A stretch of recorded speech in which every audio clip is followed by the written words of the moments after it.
নমস্কার বন্ধুরা, অরিন্দিতার রান্নার কেরামতি চ্যানেলে আপনাদের সকলকে স্বাগত জানাচ্ছি। আশা রাখছি আপনারা সবাই খুব ভালো আছেন। আজকের আমি তেল ছাড়া আটা দিয়ে পুর ভরা দুর্দান্ত ফুলকো স্বাদের একটা রেসিপি আপনাদের সাথে শেয়ার করব। পুরো ভিডিওটি দেখার অনুরোধ রইল। ফুলকো নাস্তা বানানোর জন্য দেখুন এখানে একটা বোল নিয়েছি, আর এই বোলের মধ্যে 2 কাপ পরিমাণে আটা দিয়ে দেব। এগুলো আপনারা কিন্তু কম বেশি করে নিতে পারেন। এবারে এই আটার মধ্যে 2 চামচ চিনি দিয়ে দেব, স্বাদ মতো লবণ, এর মধ্যে দিয়ে দেবো 5 টাকার গুঁড়ো দুধ। আর এই গুঁড়ো দুধটা দিলে এই নাস্তাটা খেতে কিন্তু অনেক বেশি টেস্টি হয়। গুঁড়ো দুধের পরিবর্তে আপনারা কিন্তু লিকুইড দুধও ব্যবহার করতে পারেন। এবার এর মধ্যে 1 চামচ পরিমাণে বেকিং পাউডার দিয়ে দেব। এবার এগুলো হাত দিয়ে ভালো করে মিক্স করে নেব। আর বন্ধুরা, ভিডিওর শুরুতেই একটা লাইক দেওয়ার অনুরোধ রইল। আর চ্যানেলে নতুন হয়ে থাকলে চ্যানেলটিকে সাবস্ক্রাইব করে সাপোর্ট করবেন। পাশে থাকা বেল আইকনটি প্রেস করে দেবেন, পরবর্তী ভিডিওর নোটিফিকেশান সবার আগে আপনার কাছে চলে যাবে। ফেসবুক থেকে দেখলে একটা লাইক দিয়ে ফলো করার অনুরোধ রইল। দেখুন ভালো করে মিক্স করে নিয়েছি। এবারে এখানে আমি উষ্ণ গরম জল রেখেছি, এর মধ্যে অল্প অল্প দিয়ে একটা শক্ত করে ডো বানিয়ে নেব। একদম শক্ত করে কিন্তু এটা মাখিয়ে নিতে হবে। আর এইভাবে একটু হাত দিয়ে ম্যাশ করে নেব, তাহলে কিন্তু ডোটা অনেক বেশি মসৃণভাবে তৈরি হবে। একঘেয়েমি রুটি, পরোটা বা তরকারি খেতে কিন্তু কারোরই ভালো লাগে না। আবার প্রতিদিন তেলে ভাজা রেসিপি খাওয়াও কিন্তু আমাদের স্বাস্থ্যের পক্ষে খুবই খারাপ। আজকে যে রেসিপিটা আপনাদের কাছে আমি শেয়ার করছি, কোনো রকম তেল লাগবে না, অনেক বেশি ফুলকো হবে, পুর ভরা দুর্দান্ত স্বাদের একটা রেসিপি। পুরো ভিডিওটি দেখতে থাকুন, আশা রাখছি খুবই ভালো লাগবে। এইভাবে একটু হাত দিয়ে ঠেসে ঠেসে নেব। এটা এমনভাবে মাখতে হবে, পরে কিন্তু কোনো রকম আটা বা ময়দা যোগ করা যাবে না। বেশ কিছুক্ষণ মাখিয়ে নিয়েছি। এবার এর মধ্যে সামান্য পরিমাণে তেল লাগিয়ে নেব। হাতে যে আটাটা আটকে যাচ্ছে না, সেটা আর লাগবে না। এইভাবে একটু মাখিয়ে নেব। এদিকে দেখুন ডোটা কিন্তু রেডি হয়ে গেছে। একটা পাত্র দিয়ে ঢেকে রাখবো। এবারে আমি এই নাস্তার পুরটা বানিয়ে নেব। কড়াটা হালকাভাবে গরম করে নিয়েছি, এর মধ্যে 1 চামচ সরিষার তেল দিয়ে দেব। এবার এই তেলের মধ্যে সামান্য পরিমাণে গোটা জিরে দিয়ে দেব। এবার এর মধ্যে দিয়ে দেব আদা কুচি। এবারে এর মধ্যে দিয়ে দেবো ভেজানো বাদাম। একটু নাড়াচাড়া করে নেব, বাদামের যে কাঁচা গন্ধ ওটা চলে যাবে। এবারে এখানে দেখুন আলু আর গাজর একদম ছোট্ট ছোট্ট আর ডুবো ডুবো করে কেটে নিয়েছি এইভাবে। এবারে এগুলো এর মধ্যে দিয়ে দেব। এবারে এর মধ্যে স্বাদ মতো লবণ দিয়ে দেব। লবণটা এখানে আমি পুরোই ব্যবহার করেছি। এবারে এগুলো নাড়াচাড়া করে ভেজে নেব। বেশ কিছুক্ষণ আলুটা ভাজা ভাজা করে নিয়েছি। এবারে এর মধ্যে সামান্য পরিমাণে জল দিয়ে দেব। এই জলে কিন্তু আলুটা সিদ্ধ হয়ে যাবে। এবারে এর মধ্যে সামান্য পরিমাণে হলুদের গুঁড়ো দিয়ে দেব, স্বাদ মতো লঙ্কার গুঁড়ো, সামান্য জিরের গুঁড়ো, সামান্য পরিমাণে ধনের গুঁড়ো। একটা কাঁচা লঙ্কা ছোট করে কুচিয়ে নিয়েছি, সেটা দিয়ে দিলাম। এখানে আমি 2 রকম ঝাল ব্যবহার করেছি।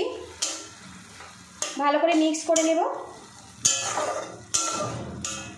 একটা পাত্র দিয়ে ঢেকে রাখবো, গ্যাস হিটটা একদম লোতে রাখবো, যাতে আলু আর গাজরটা বেশ ভালো মতো সিদ্ধ হয়ে যায়। ঢাকনাটা খুলে নেব। আর এখন দেখুন আলু আর গাজরটা কিন্তু বেশ ভালো মতো সিদ্ধ হয়ে গেছে। তো দেখুন কত সুন্দরভাবে এটা সিদ্ধ হয়ে গেছে। খুন্তি দিয়ে একটু ম্যাশ করে নেব, যাতে আলু আর গাজরের গাটা একটু করে ভেঙে যায়। আর এইরকম শুকনো শুকনো করে কিন্তু এই পুরটা বানিয়ে নিতে হবে।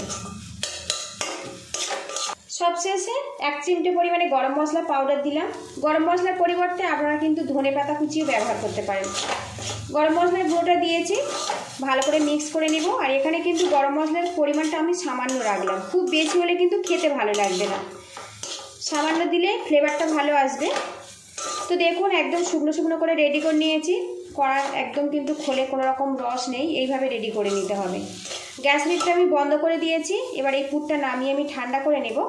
এবার ঢাকনাটা খুলে নেব। এই ডোয়ের মধ্যে যে চিনিটা ছিল ওটা কিন্তু বেশ ভালো মতো মেল্ট হয়ে গেছে, গিয়ে ময়দার মধ্যে কিন্তু বেশ ভালো মতো ছড়িয়ে গেছে। হাত দিয়ে একটুখানি মাখিয়ে নেব। এবার এই ডো থেকে বড় বড় লেচি কেটে নেব। বেশ বড় বড় করে কিন্তু লেচি কাটতে হবে, এইরকম বড় বড়। আপনারা কিন্তু ছোট করেও কাটতে পারেন পছন্দ মতো।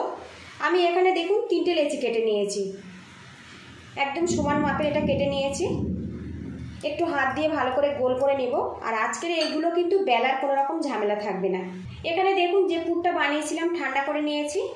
আর এখান থেকে একটা লেচি নিয়ে নেব, নিয়ে হাত দিয়ে বেশ ভালো করে ওপরের পোর্শনটা সমান করে নেব। এইভাবে ঘোরালে কিন্তু বেশ সমানভাবে রেডি হয়ে যাবে। এবারে এটা আমি একটা বাটি আকার করে গড়ে নেব। এদিকে দেখুন বাটি আকার করে গড়ে নিয়েছি। এবারে এখানে যে পুরটা আমি রেডি করেছিলাম এর মধ্যে আমি দিয়ে দেব। পুরটা একটু বেশি করে দেবেন, খেতে কিন্তু ভালো লাগবে। পুরটা দিয়েছি দেখুন। এবার এটা ভালো করে আমি মুড়ে দেব এইভাবে। আর একটু খেয়াল রাখতে হবে এর মধ্যে যেন পুরটা না বাইরে বেরিয়ে আসে।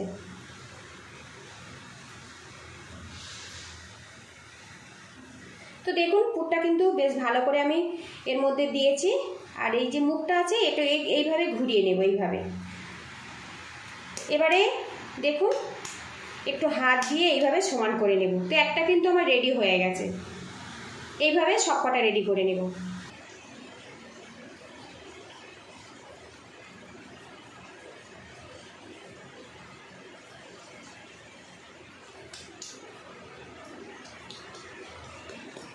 তিন পিস আমি রেডি করে নিয়েছি দেখুন। এদিকে একটা ফ্রাই প্যান আমি মিডিয়াম গরম করে নিয়েছি। এবার এই পুর ভরা নাস্তাগুলো এর মধ্যে আমি দিয়ে দেব। একটু ছাড় করে দিতে হবে। এবার একটা পাত্র দিয়ে আমি ঢেকে রাখবো আর গ্যাস লিডটা মিডিয়ামে রাখবো। এবার ঢাকনাটা আমি খুলে নেব।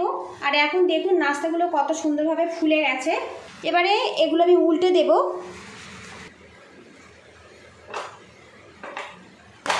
তো দেখুন কত সুন্দর কালার চলে এসছে। সবকটা আমি এইভাবে উল্টে দেব। তো দেখুন বন্ধুরা কত সুন্দরভাবে এটা রেডি হয়েছে।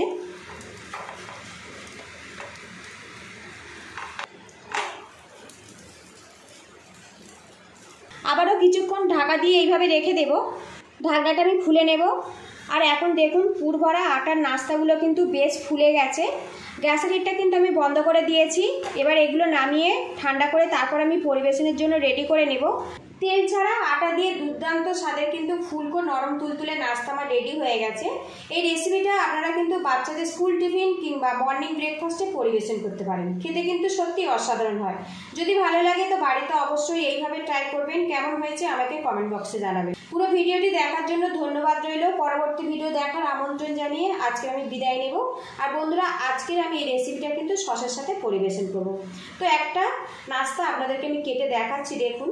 তো দেখুন বন্ধুরা আটা দিয়ে কত জালিদারভাবে তৈরি হয়েছে। দেখুন কত সুন্দরভাবে এটা তৈরি হয়েছে। দেখুন এইভাবে এর মধ্যে কিন্তু পুরটা দেওয়ার জন্য আরও খেতে বেশি ভালো লাগবে। বাড়িতে অবশ্যই কিন্তু এইভাবে ট্রাই করবেন। আজকে এটা আমি সসের সাথে পরিবেশন করব।